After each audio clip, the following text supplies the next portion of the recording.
చోటకూరు గ్రామ త్రినేత్ర యూత్ ఆధ్వర్యంలో గణేష్ నిమజ్జనానికి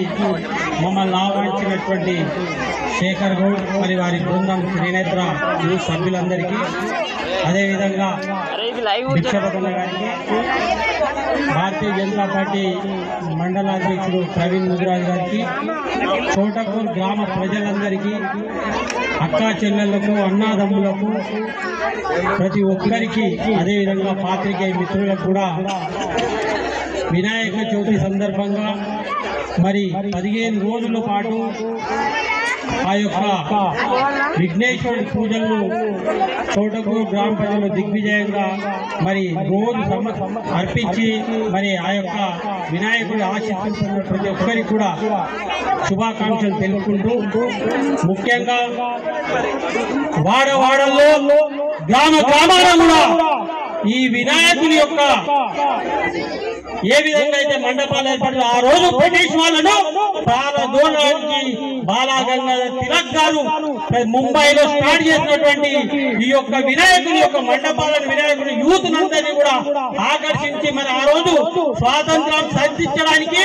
ప్రతి పూజ, హిందువులు ఏదైతే పూజ చేయాలంటే ముందు మరి ఆ వినాయకుని యొక్క పూజ చేస్తే మరి విఘ్నాలన్నీ తొలగిపోతాయని చెప్పి ఆ రోజు ప్రారంభించినటువంటి ఈ యొక్క వినాయకుని యొక్క పూజ మరి అఖండంగా ఈ యొక్క మన స్వాతంత్రం సిద్ధించిన తర్వాత కూడా యూత్ అందరూ కూడా కంటిన్యూస్ గా ఈ 70 సంవత్సరాల తర్వాత కూడా ఇదే విధంగా గ్రామాన కూడా వినాయకుని యొక్క పూజలు చేస్తూ మరి యూత్ అందరికి కూడా ఈ రోజు ఒక్క గ్రామంలో ఆ రోజు ఒక్క వినాయకుడిని ఉంటుండే, మరి గ్రామాన ఈ రోజు వీధిలో కూడా 10 మంది వినాయకులను స్థాపించి యూత్ అందరూ కూడా ముందుకు తీసుకెళ్తా ఉన్నారు. నిజంగా చెప్పాలంటే ఈ యొక్క వినాయకుని యొక్క పూజలు గ్రామాలలో ఎందుకు జరగాలంటే హైందవులందరూ ఒకటిగా ఉండాలా. మన కులం అంటే గడప లోపండి, కులం మన గడప దాటం అంటే మనం అందరం హిందువులమే అని చెప్పి తెలియజెప్పడానికే ఈ యొక్క పండుగలు, ఈ యొక్క లెక్క. ఏ విధంగా అయితే వారం రోజుల పాటు ఇంత మంచిగా ఘనంగా పూజ చేసినటువంటి ఆ యొక్క వినాయకుని యొక్క ఆశీస్సులు ప్రతి ఒక్కరికి ఉండాలని చెప్పి చెప్తూ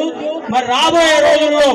మరి ఈ యొక్క వినాయకుని పూజలు దిగ్విజయంగా ఇదే విధంగా ప్రతి సంవత్సరం ఇంకా పెంపొందించాలి. యూత్ అందరూ కూడా మరి ఎన్ని వినాయకులు పెట్టినప్పటికీ, ఎన్ని జాగాలలో వినాయకులు ఉన్నప్పటికీ కూడా యూత్ అందరూ కూడా ఏకమై ఉండాలని చెప్పి మరి అందరు కలిసిమెలిసిగా ఉండాలని చెప్పి రాబోయే రోజుల్లో ప్రతి ఒక్కరిని కూడా మరి గ్రామాలలో ఉన్నటువంటి అన్ని మతస్థులను కూడా ఈ యొక్క వినాయకుని యొక్క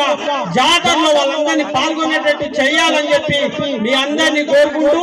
మరి ఆ విఘ్నేశ్వరుని యొక్క ఆశీస్సులు చోటకూరు గ్రామ ప్రజలకు